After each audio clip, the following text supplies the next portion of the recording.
Okay, we are here for another Wolfram Language Design Review. This one is about machine learning. So, Julio, where do we go? Okay, we can start on the top. So the LLM part you have also seen separately. Just a reminder, given that is Yep, mostly done by we the same haven't we team. haven't talked about LLM graph adequately yet.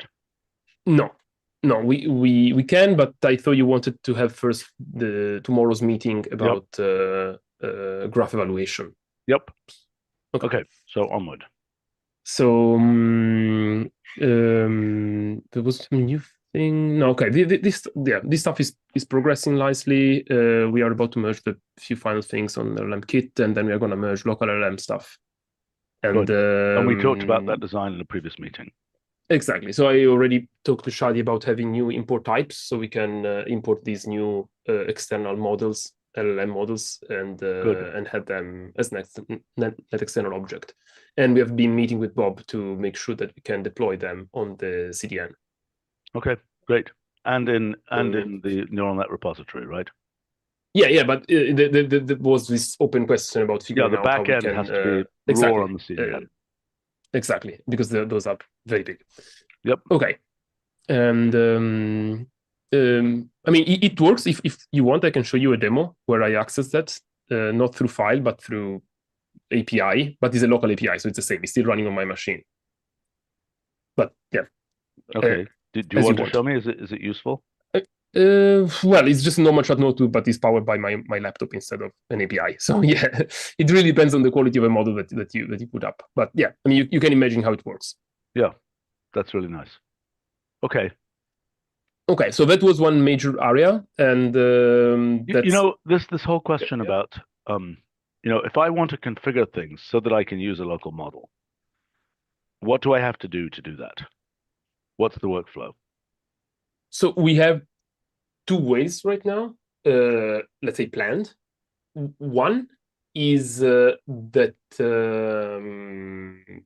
the simple one, the one that we're going to promote the most, is that you simply put in your LLM configuration a net model.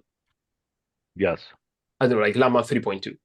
Yep. And that's going to download it, and we automatically ship the library that can run it. So you don't have Okay. to do anything basically in terms of configuration besides specifying that you want to use that net model. Hmm. Then there's more like esoteric things, like you could already have the file because you downloaded that independently through some repository, or you could point to some website and download the file, or which is another thing that some organizations have, you could have an API running. So what we can address that angle by offering an easy way to set up custom service connections to your private API. So instead of talking to Anthropic or Google Gemini, you talk to your private endpoint. And that should work the same as any normal thing. And actually, we have some demos to do that.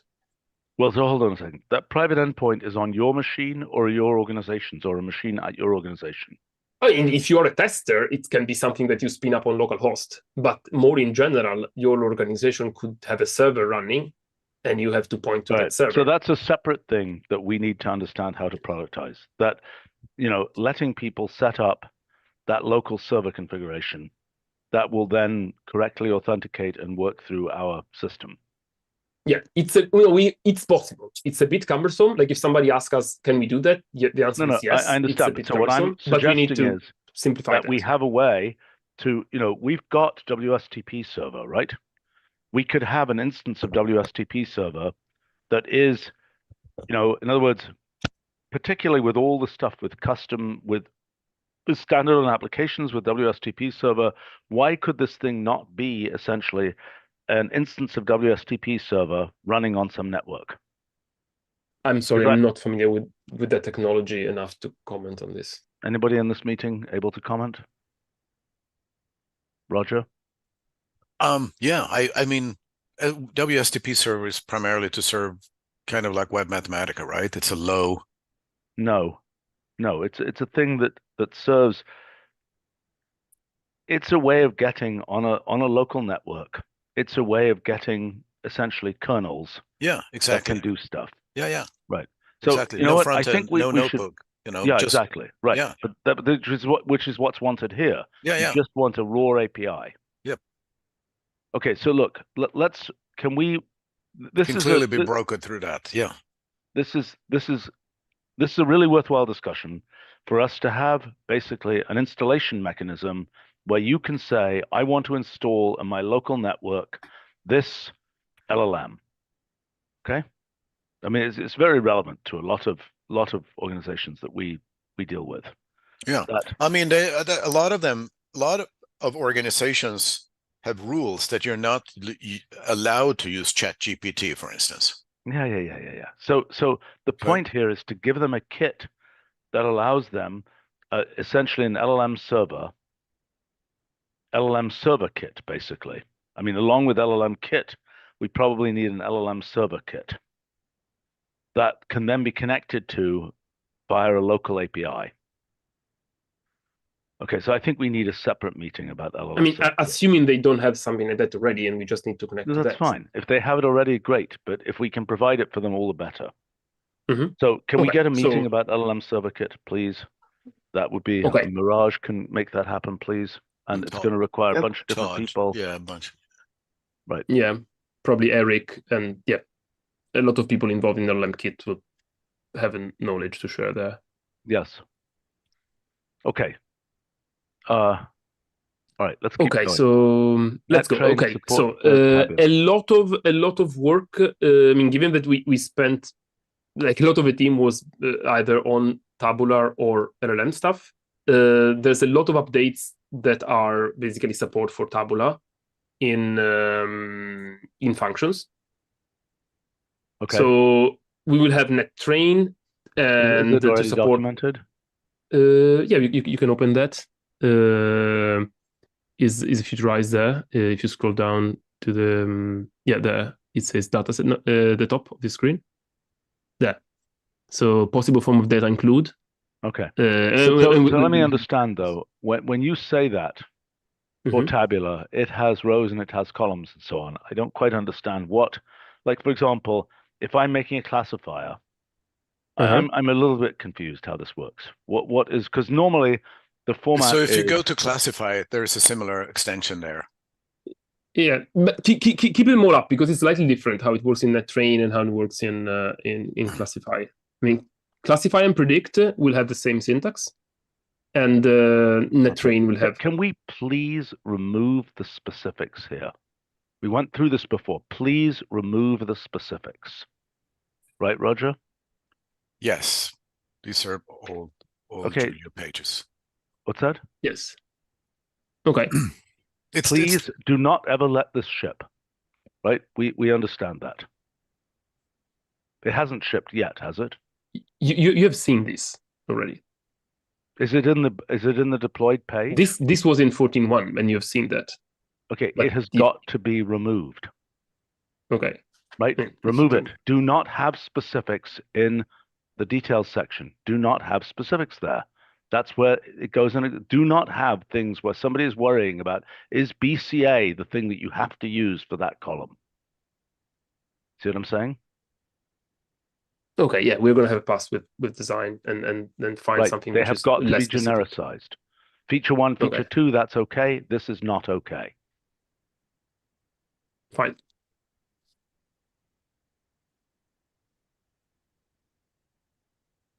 I don't really like these things here at all.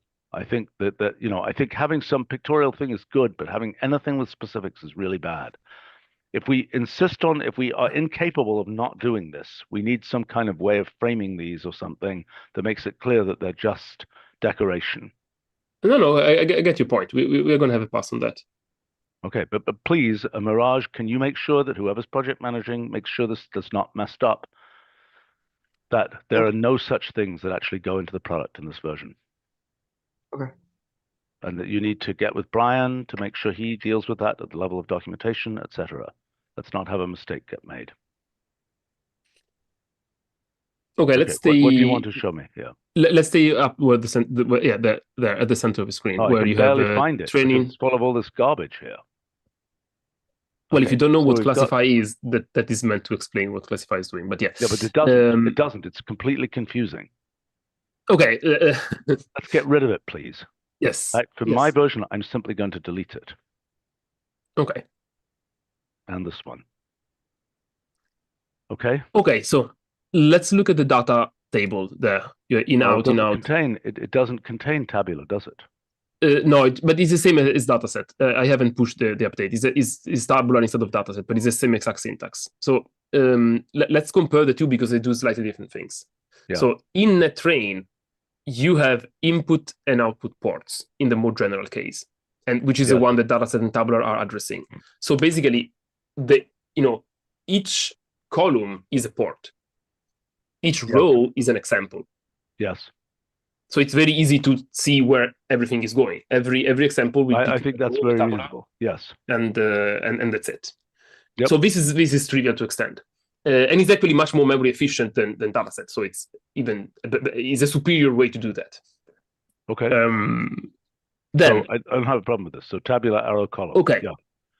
For this one here, we do the same thing as dataset. We fit with predict or classify the column that you specify, and all the other columns are basically features. And if you wanted to combine two columns, you would have to do some kind of transform columns thing to put them in the same. I mean, I'm not sure why you shouldn't be able to have a list of 3 columns or something, dataset arrow 3 columns, and then that will use those 3 columns as the classes, the values in the 3 columns as the classes, the triple as the class designator.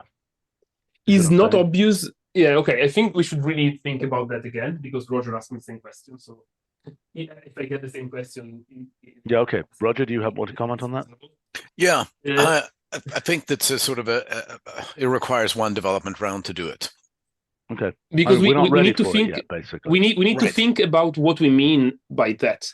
Are those like all 3 together? They form one class.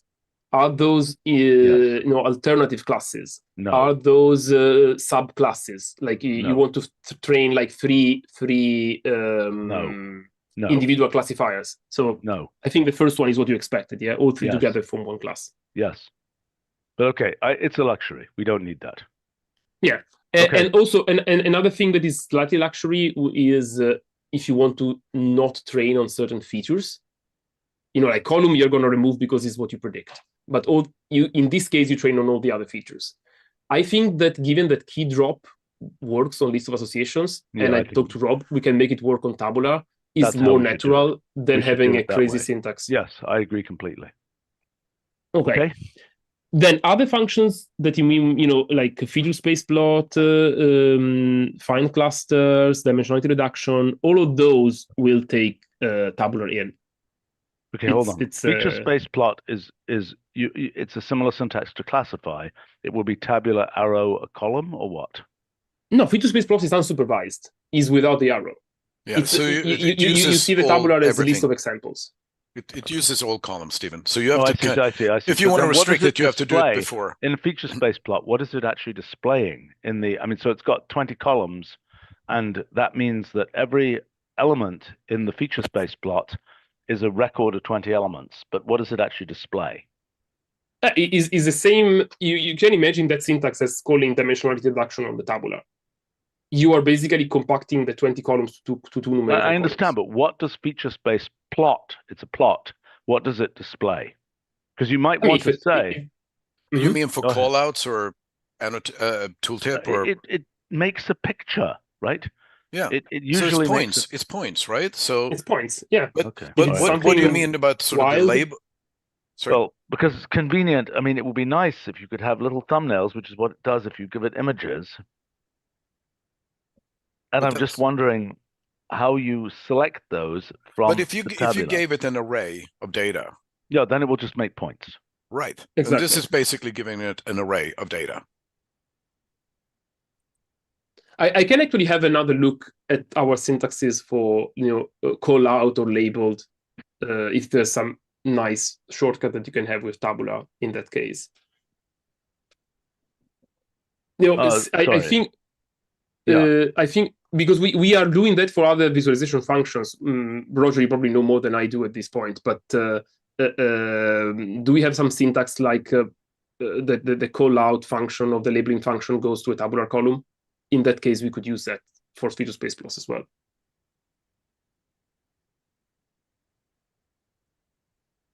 Roger? Like some fast way I to mean, there's specify a very label. limited extra support for taking these variables now. We plan to do that much more extensively in the next release.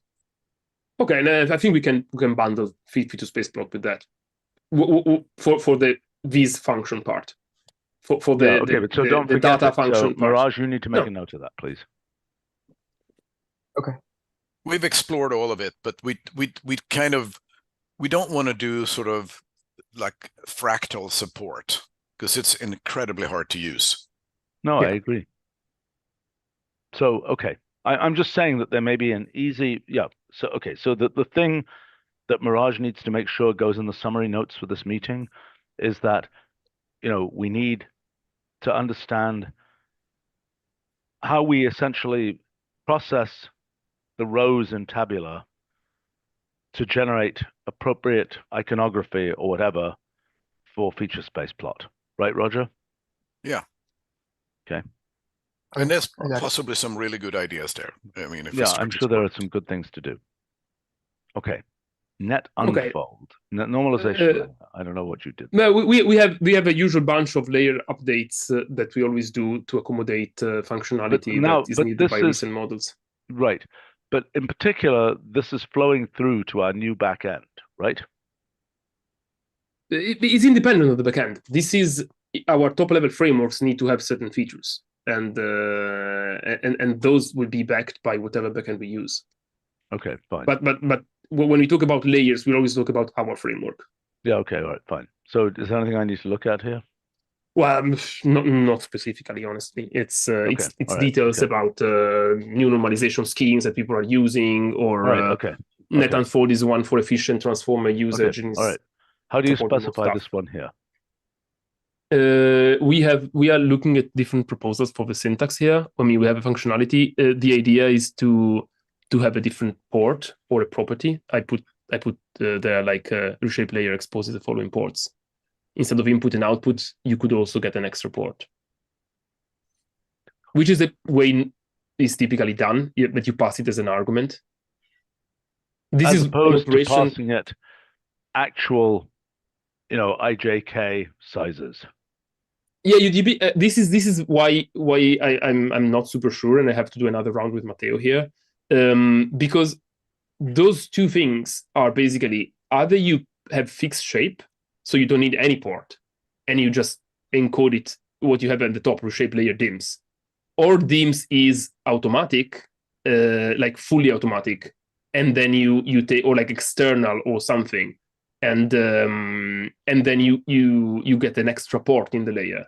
So this is what many frameworks call these type of things, like at the end, like reshape like, some like, and but I find it a bit ugly to introduce a whole new layer for this. So this is in general an interesting question. It's like this is a node that can have or not have a port depending on some parameter. Well, okay. Generally in the language, if you want something to be, if you want to use array reshape and you want it to be according to the dimensions of some other array, you say array reshape blah, comma, dimensions of the array you want it to be the dimensions of, right? This idea that you pick up data and you use it as a template is not something we usually do. It's something that is more necessary in a non-symbolic language. Yes. You know what I'm saying? But given and it's more necessary language, when you I mean, the point is, if I could put there a function, I could just put dimension, but no, we cannot have runtime parameters. If you put dims, is static. Yeah, so this is a problem with when we will move to a complete dynamic framework, stuff like this will not be necessary, because the point here is that dims need to be specified at creation times. So how can I actually specify that at runtime? I need to pass it from the outside. And a fast way to pass it is to pass the array. Yeah, this But in seems like a general, hack. It seems like a hack to me. mm, I mean, again, it doesn't sound like you can represent this completely. It needs Matteo, right? yes, we need to do another. This was minors, and we were like busy discussing PyTorch link and these local models to run. So this, I admit, we did a design like a month ago, and we had to go back to this. We need to do another Okay, round. fine. So I don't think this is great, and I don't know. Mm-hmm. I mean, if you want to do that, you got to call it something like shape reference. You see what Yes. I'm saying? Yeah. No, it makes all sense. Yes. I think it's okay. I mean, it's pretty hacky. It's not harmful. Yeah. No, that's true, but I think it exposes this happiness. You pinpoint. Julio, Pinpoint hello. well. Yeah, yes. Hello. Can you hear me? Now I can. Yep. Okay. You did pinpoint a good thing because this hackiness exposes that we are pushing the boundary of a statically typed net graph into Yes. something that we want to be dynamic. Yeah. So Yeah, but I mean, we're going to have a number of other pokes along these lines, but we're not going to wag the whole dog this way. no, we are gonna. This is not for this design review, but once we wrap up the new backend, we are gonna blow this completely open because the way that Yes, stuff I like got it. yeah, okay, Okay. and actually we are gonna have it's not gonna be shipped in. We can decide on this. It's not gonna be shipped in 14.2, but we have a pretty good prototype. Yesterday, Matteo was demoing Lenet in PyTorch, run completely in top level. And I think we can, for at the conference, we're going to have some stuff. So we can also put some stuff in and let people play with that. Honestly, it's like not as a as a super experimental internal thing, but it's moving faster than I hoped. Honestly. Good. Okay. So just explain what that is now. That's our top level specification of Linnet being able to run through a PyTorch backend. Is that correct? Well, that we need to hook it up, but you can use instead of writing layers, you can use PyTorch primitive from top level, but that exposes a completely new way of doing networks because instead of writing a graph, you call layers like you would call functions. You remember we had a design for net function, yeah, that was a bit hacky with our first framework because the framework is static, but then doing things dynamically, it's very nice. This was the original design we had, like, I don't know, 13 years ago for machine learning. Okay. We just couldn't have implemented it because we needed to hook into these essentially statically set up, backends. No, yeah, I think our original design was brilliant. I look at some design documents from back then, and the backends were not actually able to do that very well. No, I know. But in a very efficient way. That was very much based on our language. Exactly. Now we can, and so it's going to be a very interesting design review when we hook it up. Yeah, fine, good. Okay. Okay. All right. Transform missing we already talked about. Is there anything? Exactly. So, well, you have already seen that. You might want to look transform anomalies because we streamlined the design. So if you want to not waste Tabular meeting for that. What aspect of it? Okay. Well, basically, this is now clearly separating detection and transformation. So this is a spec you proposed. You have one what they call dspec, which is the second table because it's optional, which is basically defines what is an anomaly. Yep. And it could be so basically this is basically the output of dspec is always a bit mask. So if you specify a score, it will have an automatic threshold, or you can specify your own threshold if you know. Yep. If you're sure about what it is. Then we realize that some people use something like trim to the 95th percentile, 95th percentile. Yeah. So again, that thing I was struggling a bit, but then I think is much clearer separated this way. The 95th percentile is basically just scaled 0.995, 0.95. Yeah. So that will select your anomalies, or your known anomalies in this case. And then you pass it along to the method. So you can either trim, so drop anomalies. You can clip. So So in other words, what you say is scale 0.95 arrow trim. Exactly, or arrow clip. So scale 0.5 arrow clip is what is typically known as winsorizing. Yeah, okay. Yeah, so it's you can basically implement very easily a lot of things. I like it very much. I think it's great. Scale 0.95 arrow trim will drop them and turn them into missings. Exactly. Arrow flag will make them missing anomalies. Arrow trim will just drop the lines, the rows. You should make that clear. You should make that clear that it's drop the anomalous rows. Drop the rows with anomalous elements. Yes, that's a good point. Yes. This also I made this function working also on columns, like tabular column, but in general, like a list of elements. Because there's this third specification up here where you say by column what to do, what spec to use here. Yeah, but data can also be, you don't need column if data is already a column. Yeah, so if you do transform anomalies of a list, that can still work. There's no reason for that not to work. So unless we absolutely don't want to do that, we want to just encourage people to wrap everything in tabular or something like that. No, why would we? I mean, I think that's great. I'm just asking. So this needs in to that be case, by the way. Yeah, I don't think any. Okay, all right. DQS look at that. Yeah, but anyway, so this is the final form basically, and I also added transform anomalies. You say, mm-hmm.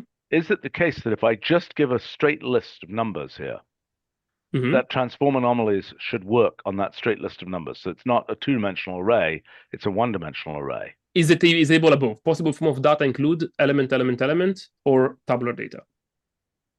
Okay. Okay, fine.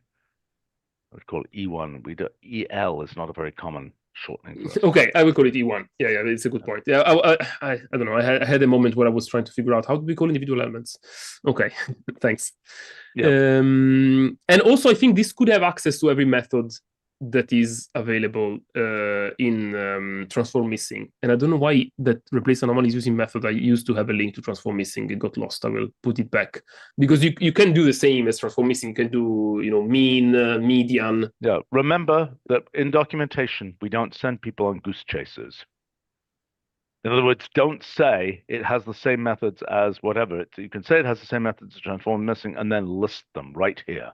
Don't have people. Okay, I will make this a compact table. Like in transform missing is divided in different areas depending on with explanation. Yeah, okay, in this case, it will be just a short saying table. No goose chases in documentation. Okay. Yeah. I actually remember that we said that. Okay, so this is basically the final design. I think it will. I like it.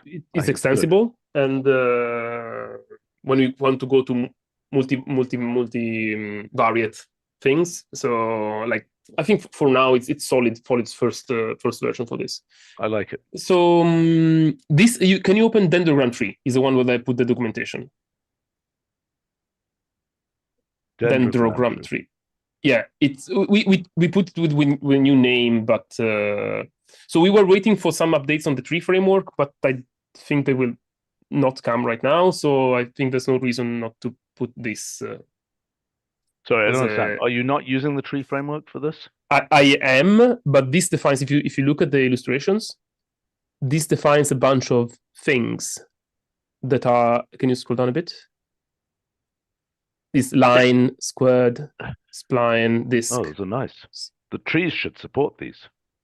Yes, exactly. So the idea was, but there are other projects, so we can decide either we wait for no, we might as well support this in dendrogram tree, but I'm just saying this needs to be backported or and Ian knows that he has a complete spec of this. It's just that he's super busy with other things. So is it hard for him to do this? I don't know. I don't want to. I think you should push it. Okay. Imply. So Mirage, I don't want to imply anything. Okay, can you please get Ian to tell us what the story with this is?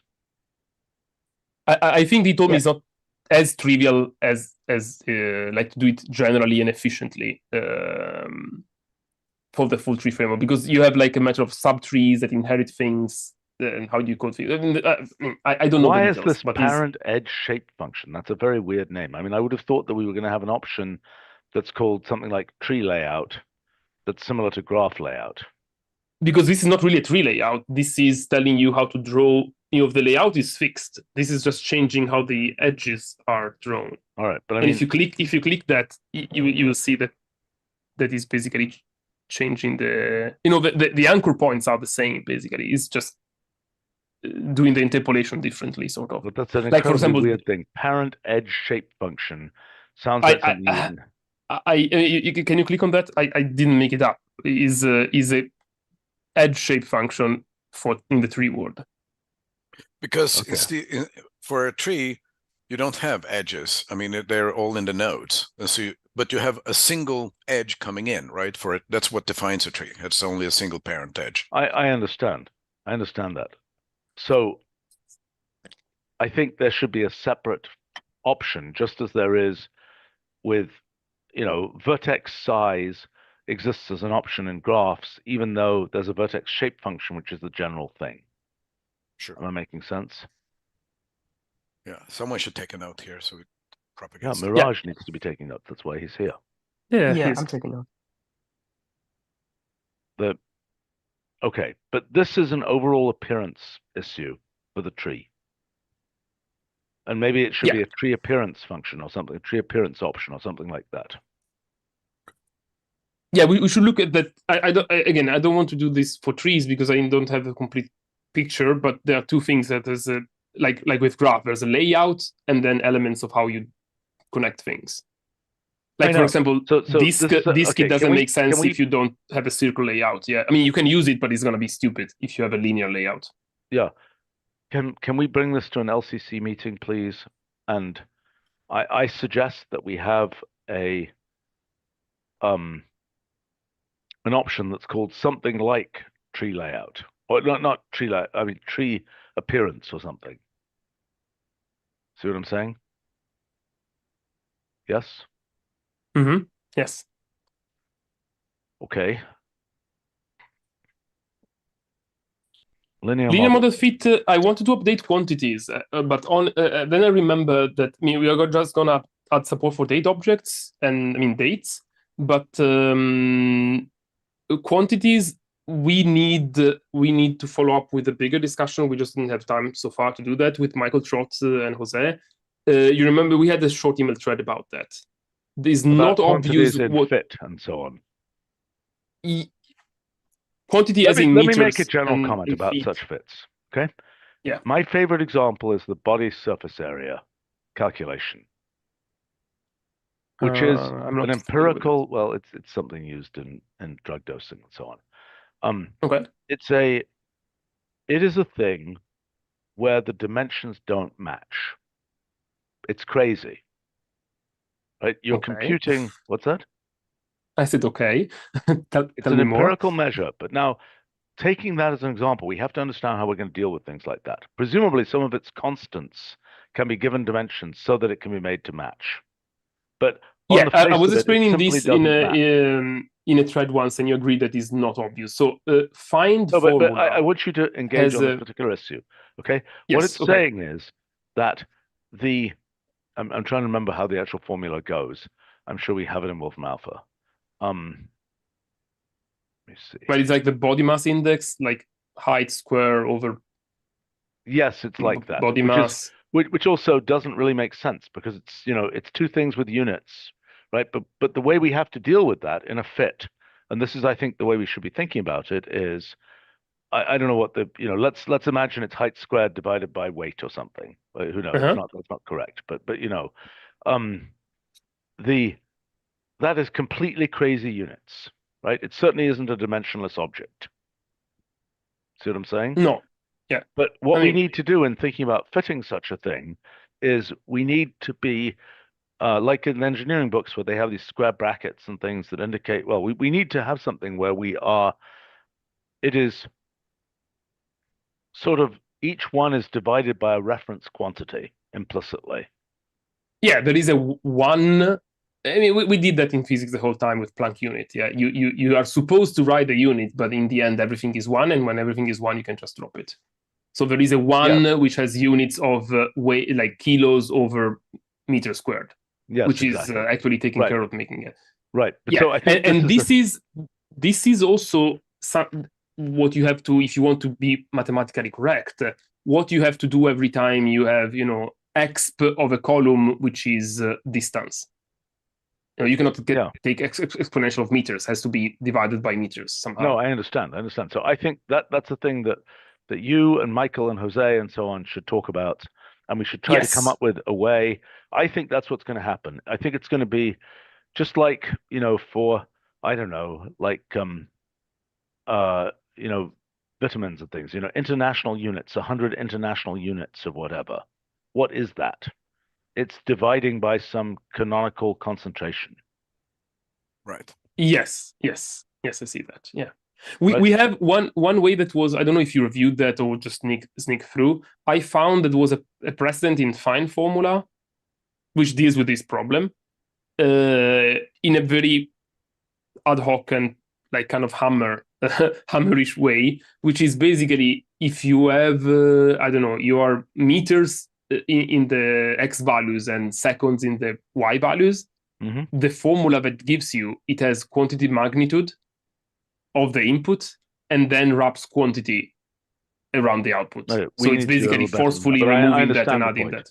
Okay, listen, I think we need to have this kind of notion of I don't know what we call it, sort of fiducial, scaled. I don't know what the heck they are. These are things where they have been de-united in some way. Yes, so I agree, and this will also be important for Tabular. So I think we should. Okay, so I think that's a general discussion. Let's move that to its own separate meeting. I agree. Okay.